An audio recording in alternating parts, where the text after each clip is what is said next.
कभी सोचा है कि 4 रुपए में बिकने वाला ये पान मसाला अजय देवगन, शाहरुख खान और अक्षय कुमार जैसे महंगे एक्टर्स को कैसे अफोर्ड कर सकता है? पान मसाला, गुटखा, खैनी, उप्स, मेरा मतलब है ये केसर इलायची इंडस्ट्री कितने पैसे कमाती है? ये रंगीन प्रोडक्ट्स बनाने वाली इंडस्ट्री एग्जैक्टली कितनी बड़ी है मुझे भी नहीं पता था, लेकिन इसका आंसर जानने के बाद आई वाज शॉक्ड। तो आइए जानते हैं how big is Indian spitting industry.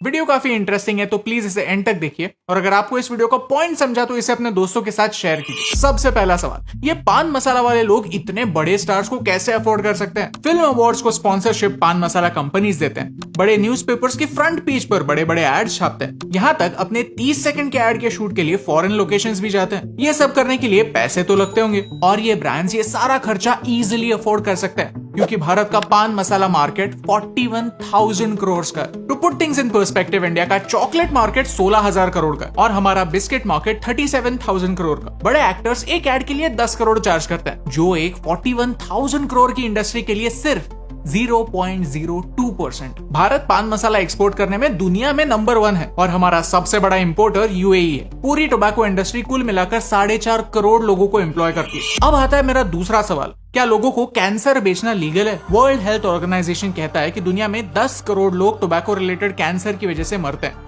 और ये नंबर 21वीं सदी में 100 करोड़ होने वाला है। मूवी शुरू होने से पहले आपने वो मुकेश वाले एड्स तो देखे ही होंगे। कैंसर का इन सारे नशीले पदार्थों से रिलेशन है, ये समझने के लिए आपको कोई साइंटिस्ट होने की जरूरत नहीं, सिर्फ एक बार थिएटर में जाकर मूवी देखने की जरूरत है। लेकिन फिर भी ये 41,000 करोड़ की इंडस्ट्री बढ़ती ही जा रही है। कैसे? क्योंकि वो जीनियस है, मार्केटिंग में जीनियस। यू सी, अब भारत में टोबैको प्रमोट नहीं कर सकते। 2011 के बाद सारी स्टेट गवर्नमेंट्स ने तंबाकू के साथ पान मसाला बेचना बैन कर दिया। तो इन कंपनीज ने क्या किया? पान मसाला में से टोबैको हटा दिया। पान मसाला बेसिकली पान के अलग अलग इंग्रेडिएंट्स का मिक्सचर है, इसीलिए केसर के नाम पर भी बिकता है और इसे एक फूड आइटम की तरह बेचा जाता है। इनफैक्ट एक पान मसाला को वही ऑर्गेनाइजेशन रेगुलेट करती है जो आपके पार्ले जी को रेगुलेट करती है। ओके, तो टोबैको नहीं है, राइट? तो पान मसाला खाने से क्या फर्क पड़ता है? द सीक्रेट है, जब आप पान मसाला खरीदते हैं तो लोकल पान की टपरी वाला आपको एक और पैकेट देता है जिसमें असली माल होता है, और ये माल पान मसाला में मिलाने के बाद आपको मुंह का कैंसर मिलता है।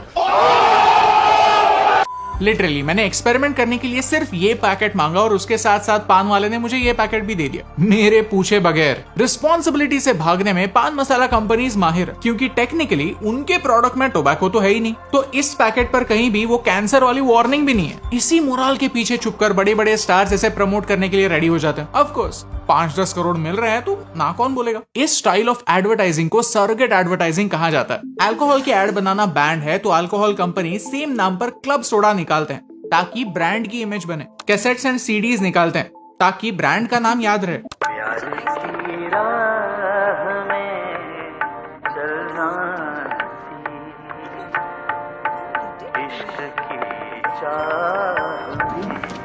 पॉपुलर एड कैंपेन्स चलाते हैं जो आपको सालों साल याद रहे। एड में जो प्रोडक्ट ये लोग प्रमोट करते हैं वो आप कभी खरीदते नहीं, लेकिन हाँ, जब आप वाइन शॉप में जाते हैं तो आपको ब्रांड का नाम याद रहता है। सिमिलरली पान मसाला ब्रांड सिल्वर कोटेड इलायची बेचते हैं जिनका पैकेट उनके पान मसाला या खैनी के पैकेट से एकदम मैच करता है, लेकिन एड में उनका मेंशन नहीं होता। अब इलायची बेचना क्राइम थोड़ी है। इनफैक्ट मैंने एक ब्रांड की चाय की एड देखी जहाँ हीरोइन का ड्रेस भी खैनी के पैकेट जैसा दिखता है। इस सरोगेट एडवर्टाइजिंग ने किसी भी बड़े स्टार को छोड़ा नहीं है, फिर वो हिंदी का हो या साउथ का, नया हो या पुराना। वेट, तो मैं ये वीडियो क्यों बना रहा हूँ? लोगों को पता है कि ये चीज उनके लिए बुरी है। लोगों को पता है कि स्टार्स एड्स में झूठ बोल रहे हैं। लोगों को पता है कि अगर उन्हें कैंसर हुआ तो वो ट्रीटमेंट भी अफोर्ड नहीं कर सकते। अगर वो बेवकूफ हैं तो है, क्या फर्क पड़ता है? फर्क तब पड़ता है जब ये बेवकूफी उन लोगों की भी जान लेती है जो खुद पान मसाला खाते हैं। आज तक कोविड से भारत में 5 लाख के आसपास लोग मरे, लेकिन एक ऐसी बीमारी है जो सिर्फ 1 साल में 5 लाख लोगों की जान लेती है, और ये कहानी हर साल रिपीट होती है। इस बीमारी का नाम है टीबी, जिसके बारे में कोई कभी बात नहीं करता। पूरी दुनिया के 1/3 केसेस भारत से आते हैं। क्यों?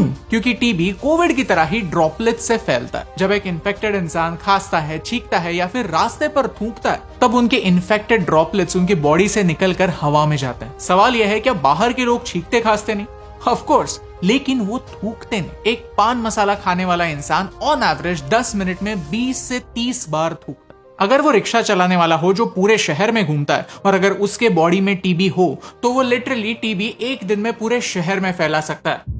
आपके घर ला सकता है, आपकी किसी भी गलती के बिना आपकी लाइफ बर्बाद कर सकता है। तो हम क्या कर सकते हैं? इस वीडियो की शुरुआत में मैंने आपको बताया कि ये पान मसाला इंडस्ट्री कितनी बड़ी है। उसका एक रीजन था क्योंकि मुझे इस इंडस्ट्री को एक सवाल पूछना, अगर करोड़ों रुपए एड्स पर खर्च हो सकते हैं, अगर आपके एक एड में एक से ज्यादा स्टार्स हो सकते हैं, तो आपके टोटल बजट में से एक छोटा सा हिस्सा आप लोगों को थूकने से रोकने में क्यों नहीं खर्च करते?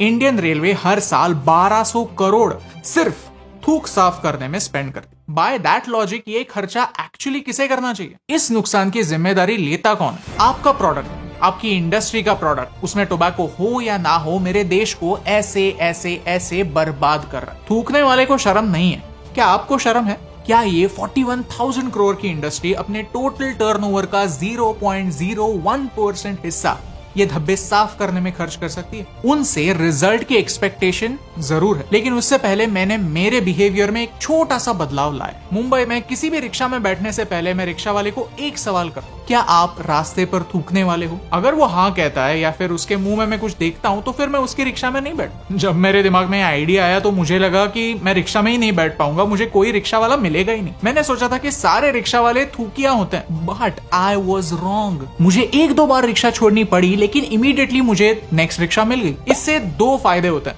एक, मेरा पैसा सिर्फ उन्हीं लोगों को मिलता है जो नशीले पदार्थ खाकर अपनी गाड़ी रास्ते पर नहीं उतारते। ऐसे लोगों को नहीं मिलता जो मेरे पैसे से ये चीजें खरीदने वाले हैं। पैसा अच्छे लोगों को मिलता है, अच्छे लोगों का फायदा होता है, प्लस मुझे टीबी होने का चांस कम होता है। और दूसरा, थूकिए लोगों को एक रिमाइंडर मिलता है कि मेरे जैसे पागल लोग हैं जो उन्हें सवाल पूछते हैं। अगर उनके मन में थोड़ा सा गिल्ट होता है तो होने दो। आज प्रॉब्लम यही है कि जो लोग गलती कर रहे हैं उन्हें रोकने वाला कोई नहीं है, उन्हें सवाल पूछने वाला कोई नहीं है। पुलिस वाले भी तो थूकते हैं, लेकिन हाँ, जो लोग भुगत रहे हैं वो सच कहने से डरते हैं। क्यों? मेरा भारत महान, ये गाड़ी के पीछे लिखने वाले लोग वो गाड़ी रुकते ही उसी भारत पर थूकते हैं, यही सच है। तो मेरा सवाल आपसे, क्या आप उन लोगों को पैसा देंगे जो आपके देश पर थूकते हैं? क्या आप उस इंडस्ट्री को सपोर्ट करेंगे जो उनकी गंदगी साफ नहीं करते? क्या आप उन एक्टर्स की फिल्मों के लिए एक्साइट होंगे जिन्हें पता ही नहीं कि उनकी एक्शंस की वजह से भारत में कैंसर और टीबी जैसी बीमारियां फैल रही है? अगर आपको इन सवालों में सेंस लगा तो इस वीडियो को शेयर कीजिए, क्योंकि ये सवाल लोगों तक पहुंचने जरूरी। Tag your favourite actors, celebrities, influencers and ask them. क्योंकि पेंडेमिक की वजह से 2 साल लोगों को घर बैठना पड़ा। लगा था कि अब तो लोग सुधरेंगे, वही सेम गलतियां नहीं करेंगे जिन्होंने उनके पेट पर लात मारी थी, बट आई वाज रॉन्ग। आपके मुंह में कैंसर ठूसना है तो ठूसो, बस थूकना मना। ये मैसेज हर एक इंसान तक पहुंचना जरूरी, क्योंकि एक के करने से क्या फर्क पड़ता है, लेकिन एक एक के करने से बहुत फर्क पड़ता है। और इन दोनों लाइंस में सिर्फ एक का फर्क है, and that's the reason why फर्क पड़ता है।